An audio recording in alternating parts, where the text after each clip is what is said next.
clock what's going on. It is just a couple minutes past 5 Eastern in the evening hours on Wednesday, October 16th, entering week 7 of this NFL regular season. And of course, the 4-2 Ravens will meet up with the Buccaneers on the road in Tampa on Monday Night Football. A full weekend to yourself. Hope you guys enjoy it. I know I got plans both days on my end. Today's live stream is brought to you by my friends at BetUS, and I've got a few topics to cover before the AFC North Roundtable, which is, of course, tonight, 6 o'clock Eastern, also right here in the YouTube space.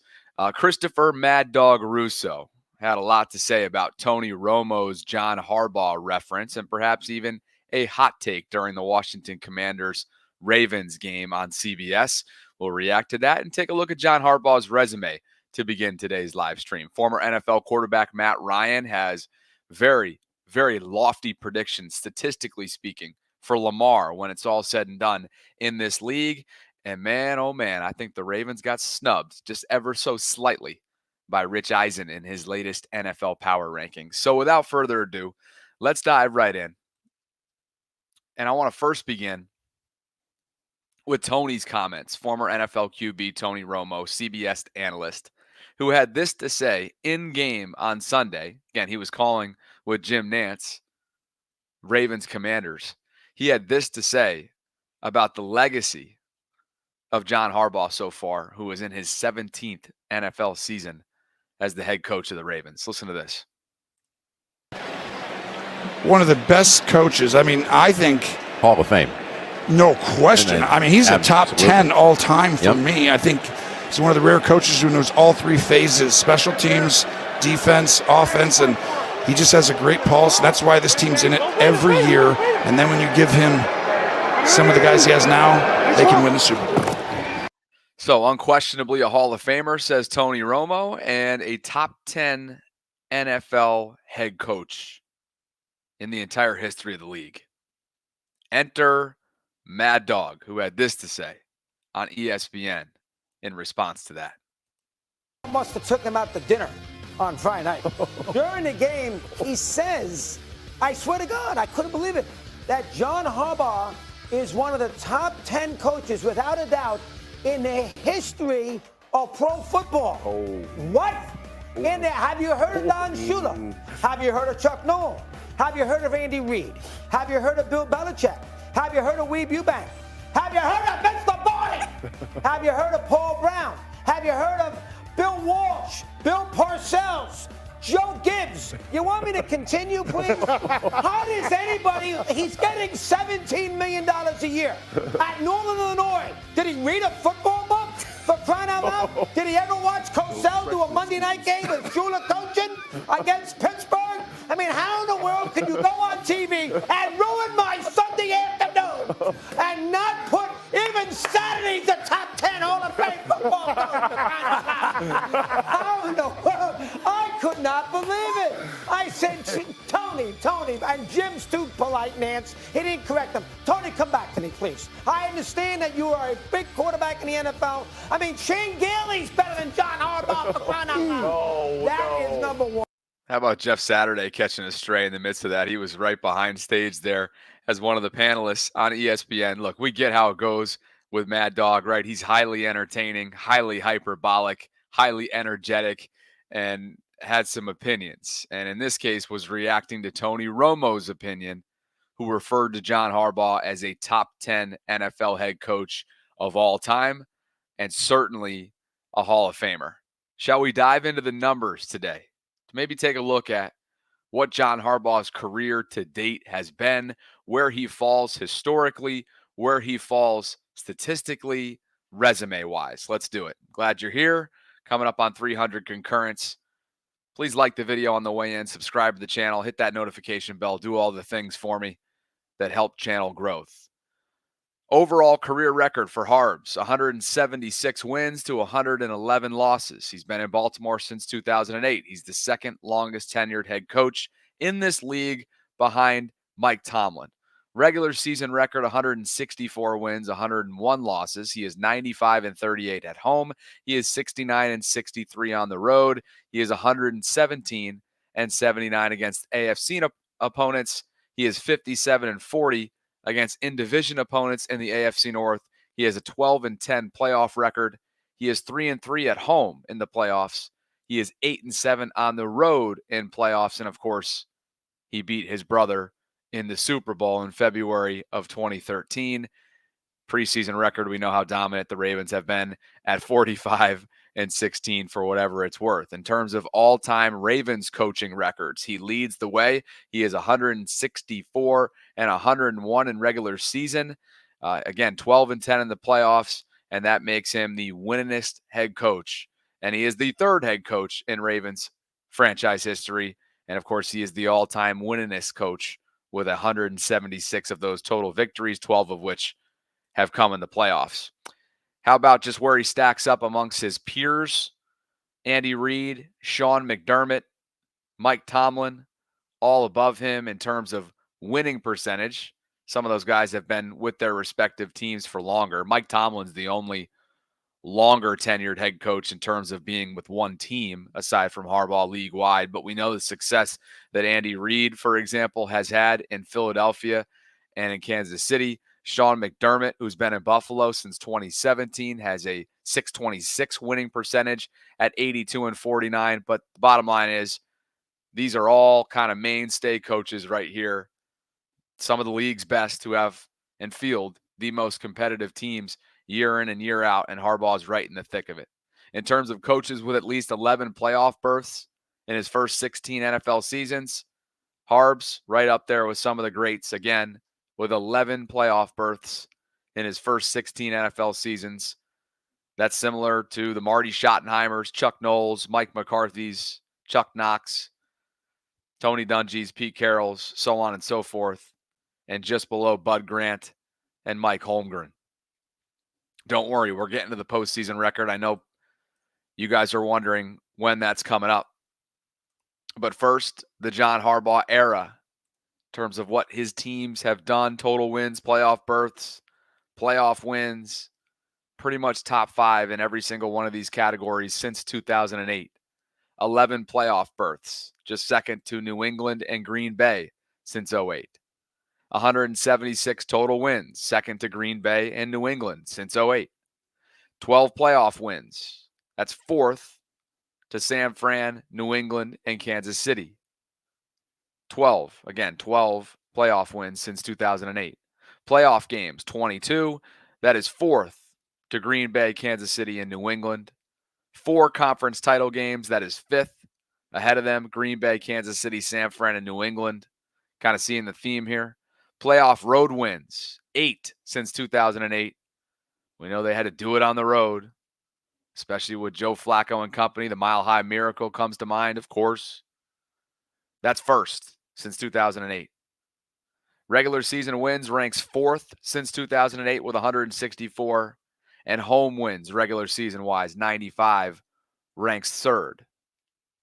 Keep it moving here in terms of, again, just more John Harbaugh resume nuggets. Just to give you some food for thought after hearing Mad Dog's take on the fact that there's no chance. And I'm not saying I disagree with Mad Dog.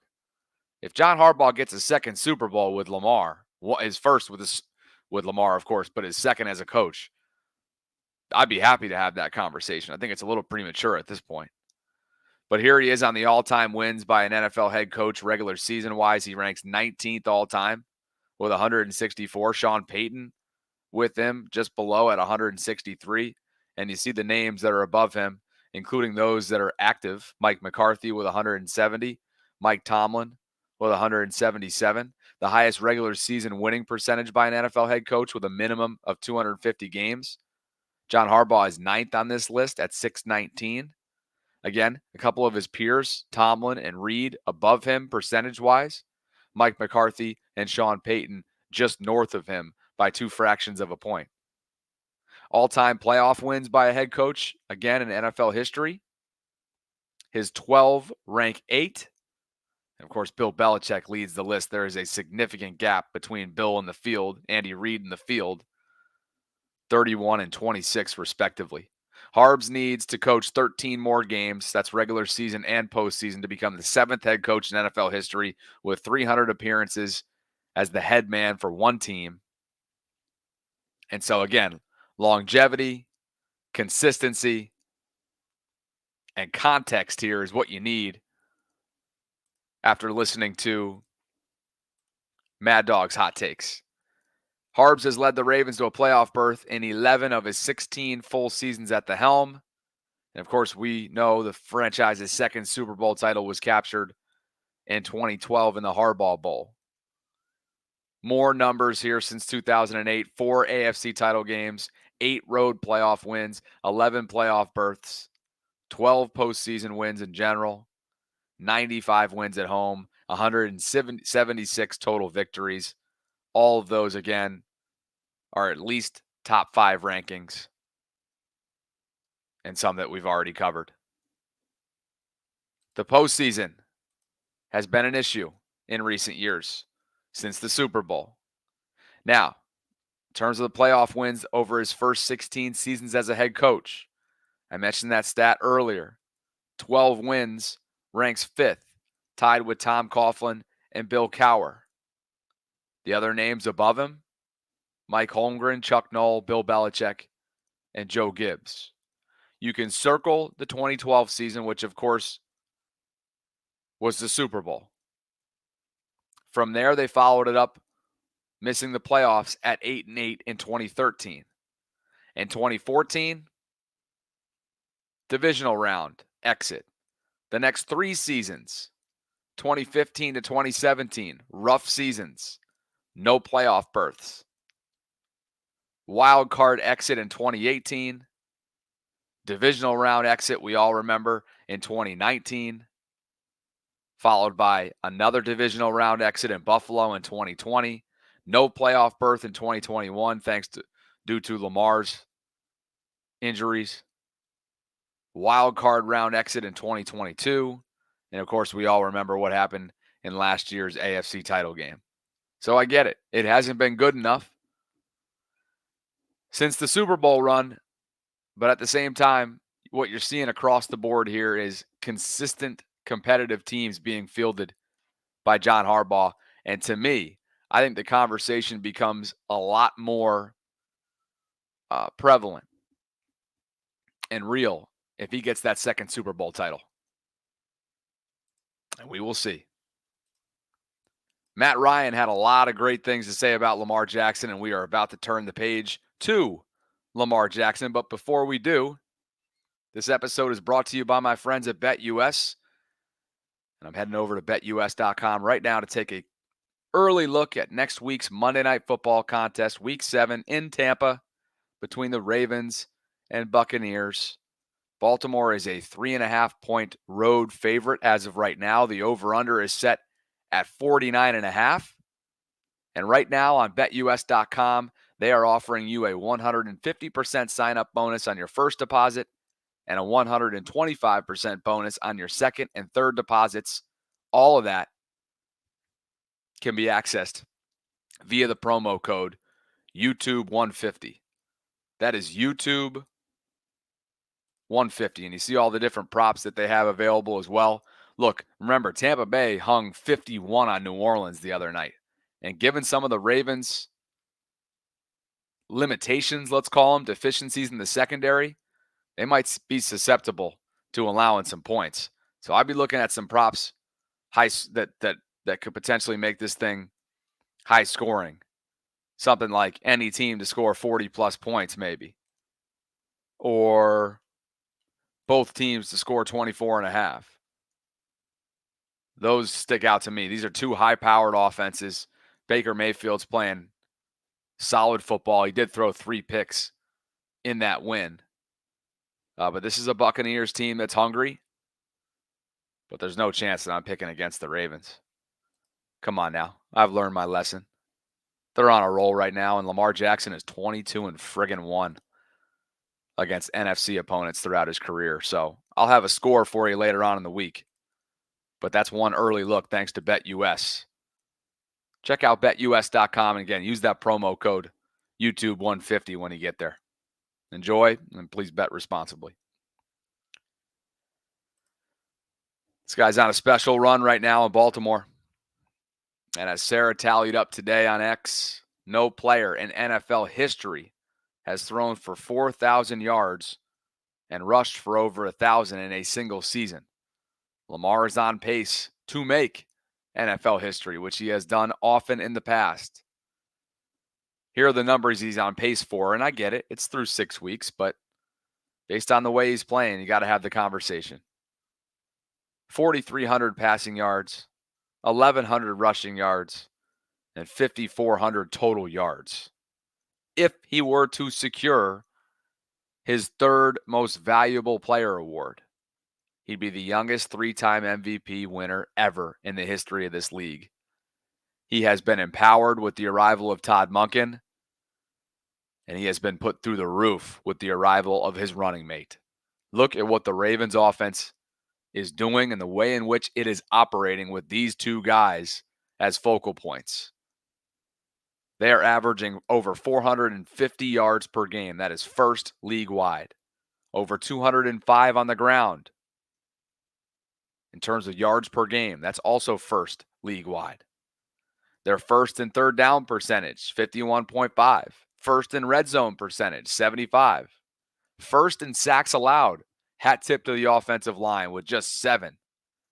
Given all the change, given all the turnover with that unit, just an exceptional statistic. R.I.P. Joe D. I hope he's looking down proud. And man, oh man, you got to give some credit to George Warhop as well, who's the interim offensive line coach. They are first in first downs per game, 25 flat. And of course, Lamar with 6.3 and Derek 5.9. They rank number 1 and number 2 respectively in the entire NFL in rushing yards per attempt. That's a minimum of 45 carries.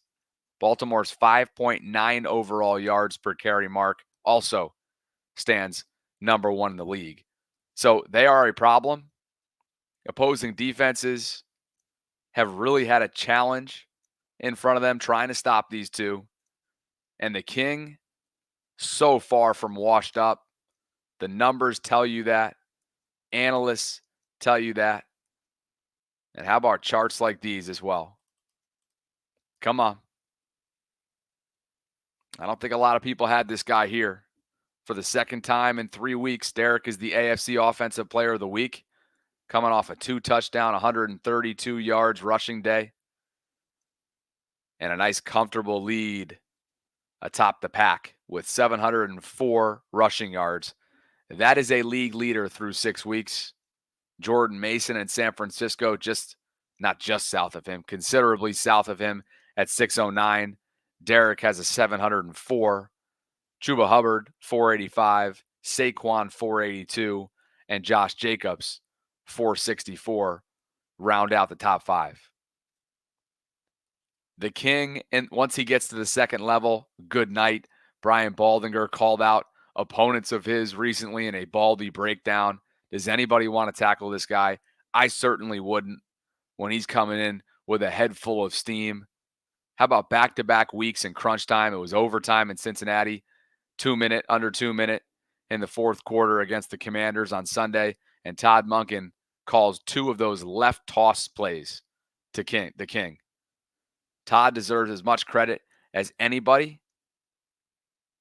I'm telling you right now, these two together, the way that they're operating, Lamar and the King, it is seamless right now. And it's got former players like Logan Paulson, a former Washington Redskins tight end, talking about this based on what he saw from Derek's running mate, Lamar Jackson, on Sunday.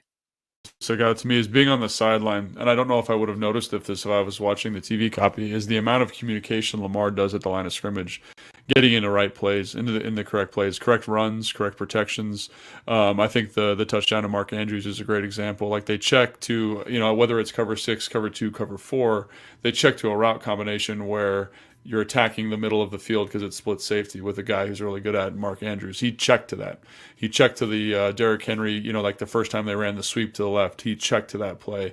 A couple of the play action passes, he looks out, he sees it's man coverage, he checks to those plays, and it was like a cheat code. It was really like his ability to identify the coverages, and that's something Fletch and I talked about after the game is just, Joe Witt Jr., like, could he have done more potentially to disguise some of the coverages and like make that a little bit harder? But I don't know if anybody thought, I know I didn't think it, that like he had that kind of ability at the line of scrimmage, very similar to Tom Brady, Peyton Manning, to just get you into the right look consistently. That was super impressive. And even the screen, like they checked to the screen, like a lot of the big plays, explosive plays in this game came from his communication and mastery of that offense. So it's one thing to kind of scheme up a defensive look, but then and it's one thing for the defensive coordinator to call something, but when the guy on the field who's playing the play can say, oh no, like this is a better play, this is the right look, and the coordinator's ability, offensive coordinator Todd Monken, to get him to give him that flexibility, I think that really showed up big time for me at critical moments, like especially on those long drives. It's like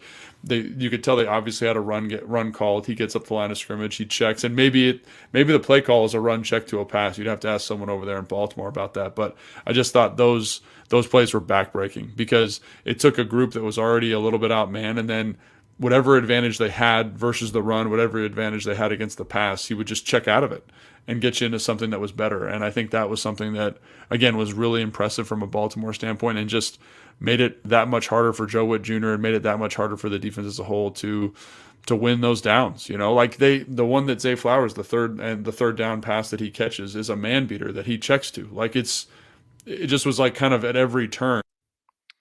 I know some of you, that's the second time you heard that one today, but just in case people weren't around for the Ravens Lunch Hour live stream that Sarah and I put together, we got tagged on that and that video on X earlier. And I just thought, man, Logan Paulson, former tight end within the Washington organization who had a sideline view of Lamar, I thought he did a great job of breaking that down in terms of how he had Joe Witt and Washington's defense fooled, right? Guessing.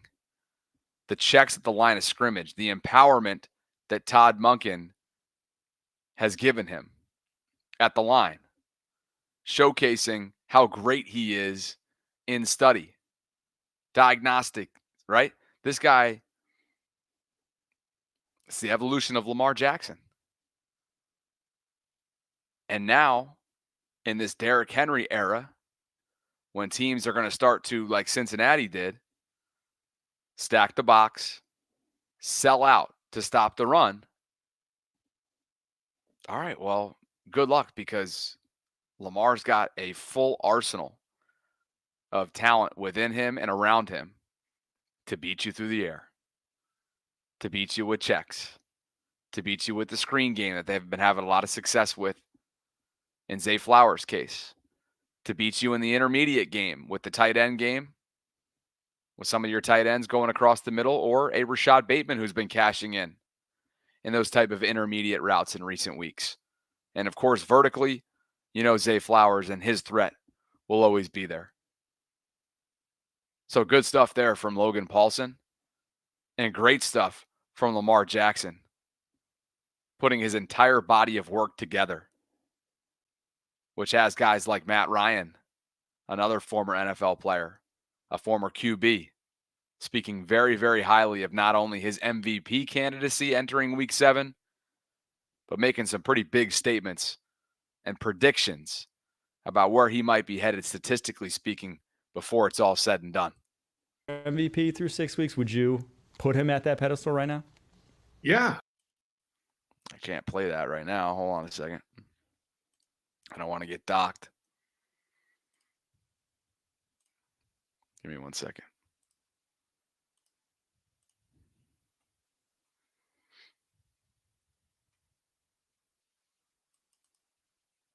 Your MVP through 6 weeks, would you put him at that pedestal right now? Yeah, I think so. I think so. I mean, to me, who is harder to defend, and who is giving defensive coordinators more sleepless nights during the week to prepare for than him? I don't think there's anybody.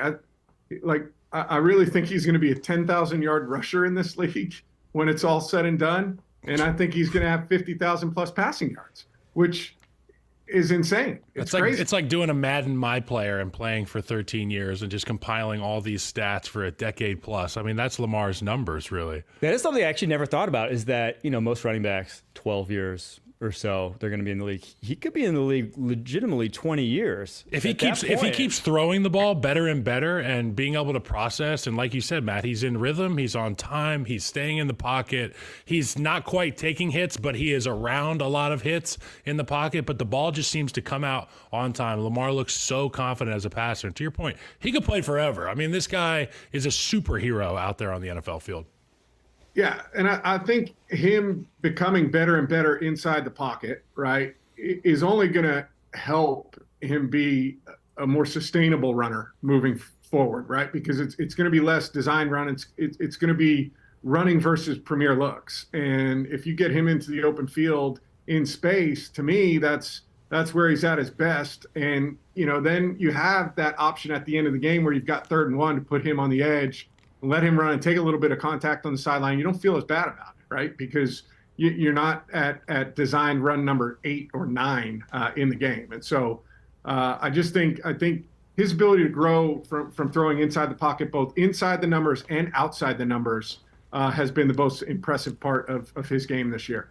Over 10,000 rushing yards, over 50,000 passing yards when it's all said and done, says Matt Ryan. That would be pretty friggin' generational. We know that he is on pace to break Michael Vick's all-time rushing record in terms of quarterback yards, rushing yards, and he will do so. He is on pace to do so at some point this season, just surpassed Cam Newton last week for the 2nd all-time on that list.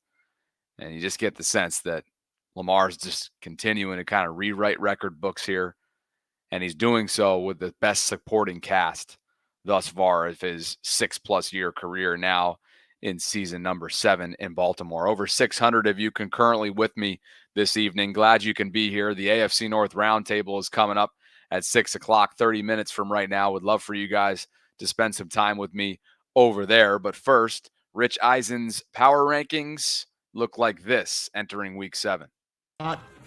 Cracking the top 5 once again are the Baltimore Ravens. They're one spot up at 5, and oh my God, I can't believe they were 0-2. And every single time I see Derrick Henry in purple, it's like, how did the rest of the league let this happen? You know what I mean? You know what I mean? How did they let it happen? We said it when it happened in March, when they signed. Right. This is going to be awesome. Right. Spoiler alert. Through 6 weeks, it's awesome. And it's exactly what we thought. And you remember when they were 4 weeks. The first 2 weren't. Well, no, but you remember I was about to say in the first 2 weeks we were wondering. Well, the Chiefs game was if they knew how to work Derrick Henry into their offense. Okay. That's gone. That question's gone. A month later, it's like he's always been there. He's always been the caretaker. He has 8 touchdowns in 6 games. And it is as frightening as the shining as everybody else, because here's Derrick. Okay. Let me know what you think about Rich Eisen's power rankings again entering week 7. A little bit of a snub job here for the last couple weeks. He is not as much of a Ravens believer as I thought he would be. Not that a top 5 ranking, given their 0-2 start, isn't solid standing. I would just have them above Houston for sure. With Detroit losing Aiden Hutchinson, I might even have them above Detroit. If they're going head-to-head with Minnesota, I'm taking the Ravens, even though Sam Darnold's a fantastic story, and I think Kevin O'Connell is one of the great young up-and-coming head coaches in this league. And, of course, I'd have them below Kansas City until proven otherwise. Chicago is 10. Washington is 9. Buffalo is 8. Tampa, the Ravens' opponent coming up on Monday night, is 7. Atlanta is 6. Baltimore is 5, up a spot from 6 in last week's. Houston is 4. Minnesota is 3. Detroit is 2. And, of course, Kansas City is 1. What are your thoughts on this? Cowboys, what a shock there, as a little note underneath the list, dropped out. Of course they dropped out. They were embarrassed this past weekend. And Jerry Jones, quite frankly, is embarrassing himself as the owner on local radio there in Dallas. I think it's 105.3 The Fan. He's getting on the hosts for asking him real questions. Not a good look. No chance Jerry's going to apologize for ripping those guys, because That's not in his DNA. But in Dallas land right now, supposedly America's team, what a shit show. What a total shit show. So I'd be comfortable with this list looking like Kansas City 1, Baltimore 2, Detroit 3, Minnesota 4, Houston 5, and then I guess I'm okay with the rest of the list. Chicago being at 10 seems a little premature. I know they're 4-2, but they're the only team on this list with a rookie, meaning a rookie quarterback. Even though CJ Stroud's a second-year player, hard to believe that. But man, that's the beauty of having that quarterback on a rookie deal, right? You can go out and make moves the way they did this offseason. Will thinks the Falcons being above the Bucs is a little bit too much. Yeah, maybe. Tampa's not going to lay down. It's not one of those games that was circled if you're the Ravens prior to the season, because they're out of the gauntlet of elite quarterbacks and championship caliber teams the way they had to grind through the first 6 weeks of this season. But you know Baker plays the chip on his shoulder. He's a gunslinger. They got a high-powered offense with targets on the outside. And as I already mentioned, I expect it to be high scoring given some of the deficiencies in that Ravens secondary. Hopefully Arthur Maulet will be back in play here at some point soon. He put up a tweet recently this week that sort of suggested he could be ramping his way back from injured reserve. He's in the middle of that 21-day activation window. The Ravens also signed Christian Welch to their practice squad at linebacker and Anthony Kendall to the practice squad, who is a corner. Welch, of course, has been with the team a couple different stints. He signed with the Ravens as an undrafted rookie in 2020, played parts of 3 seasons, typically as a core special teamer and a depth inside linebacker. Denver recently let him go. What else? Anthony Kendall at corner, practice squad guy, played 16 games last year for Tennessee, most of which was just special teams. And again, these moves with Kendall and Welch are because they released Pepe Williams, who was back on the practice squad, and they elevated Yannick Ngakoue, which Sarah and I discussed earlier in the week, to the 53-man roster, and he's been pretty impactful for them so far. By the way, Big Salah, Amuvai Laulu, their second-year tackle out of Oregon from last season, he was not claimed on waivers, so he is a free agent. Could sign with any team, but I just don't know why the Ravens would have any plans to keep him around. Nice guy. Sarah and I had him on the show, but just doesn't quite fit what the Ravens need offensively speaking, and it's just a little bit too slow. And I wonder if he even has an NFL future, to be honest with you. Wish him the best. Really do. I want to make sure I give Justice Hill some love before I give you my dating story from earlier today. Nothing quite like dating in the Baltimore area at 30. It's tricky. If you're in a bigger city, I think it's a little bit easier, but I think you guys are going to appreciate this dating story from the dog park, and I'll tell it to you in just a second. But first, Justice has got to get some love. Here he is, his receiving stats. We know what he does on the ground. He's got burst, great blocker, savvy bits picker-upper. But through 6 weeks, 18 targets, 18 receptions for Justice Hill, number 43. 171 yards, 100% catch rate, as you can see. 9.5 yards per reception. Guy's got great yak ability. And he's the first PFF receiving grade, number 1 in the entire AFC North. So, yeah. I'm happy for Justice. Don't know what the situation will be snap count-wise, workload-wise, when Keaton Mitchell is eligible to return.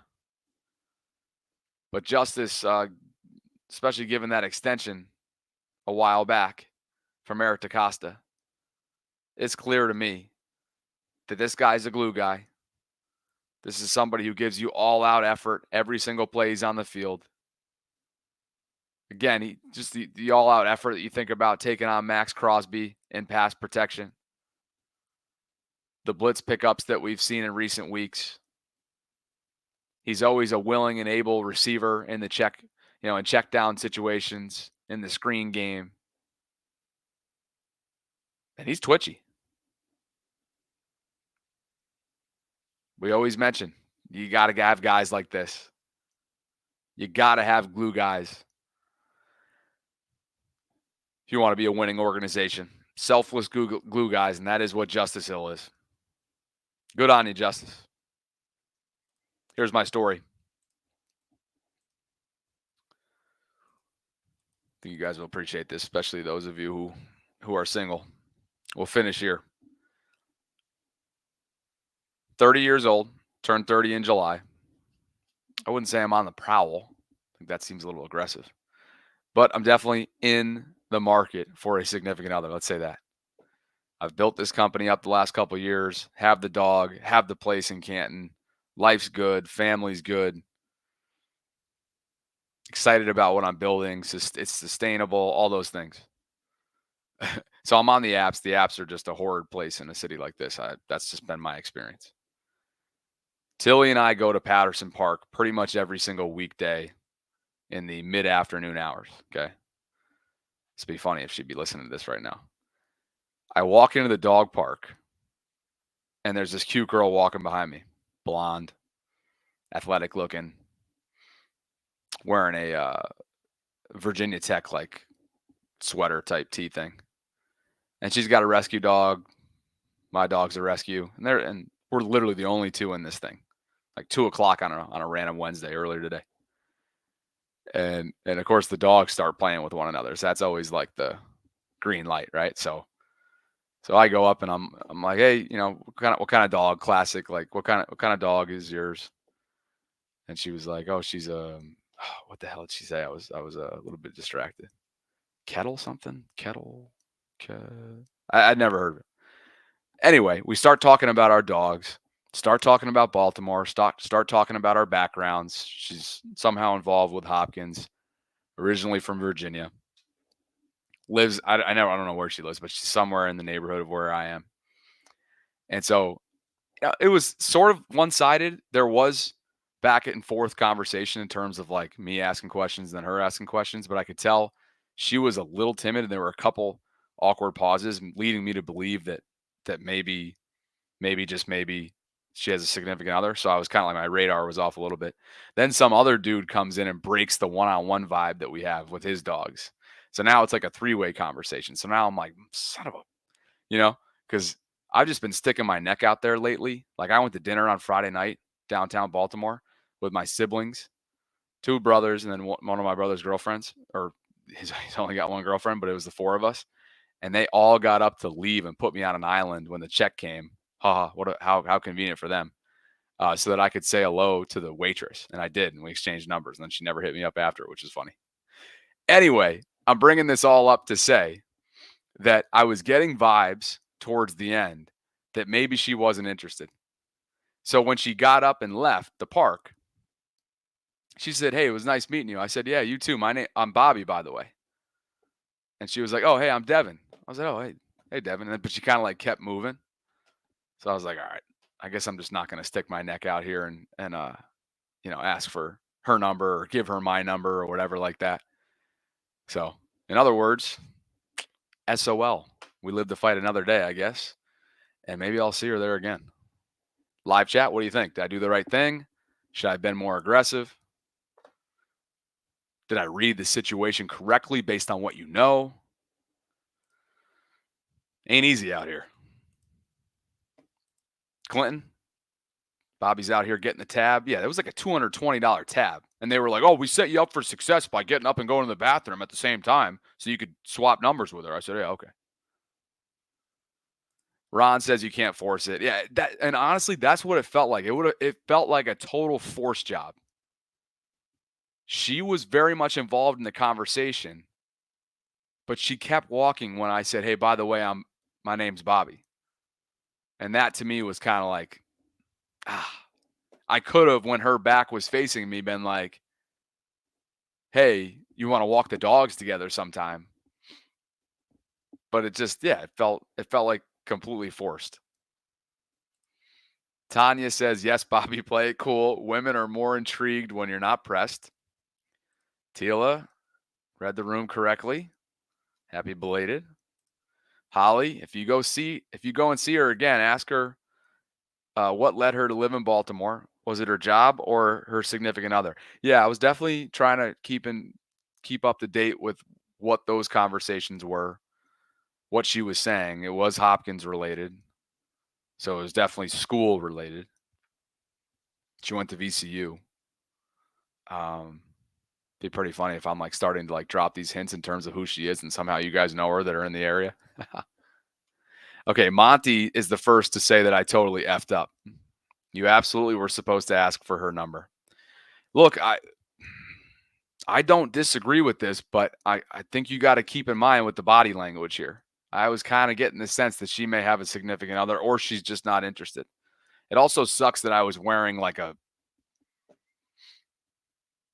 shitty, like, what's even the right way to describe my outfit today?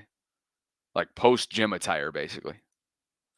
Julian, these girls these days don't know what they want. Mr. Chief says, "Calm down, you'll be all right." Cameron says, "I did the right thing." Yes, I am in the streets fantasy. Poodle says, "You should have given her your number." Dre Dog says, "I'm overthinking."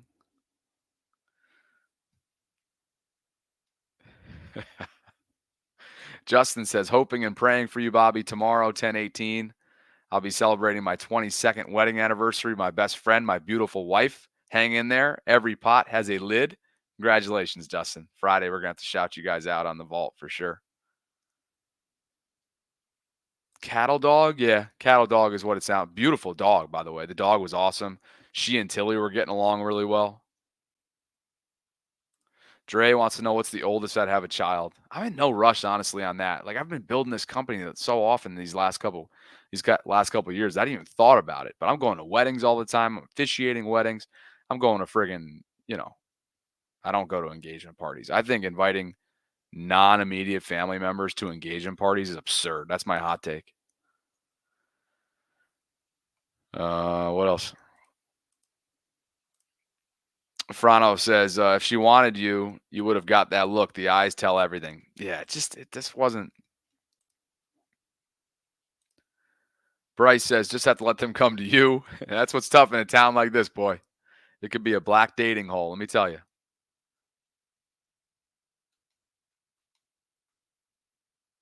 DJ says, LMAO, Bobby, you did great. You'll be able to tell her when she's into you by the eyes.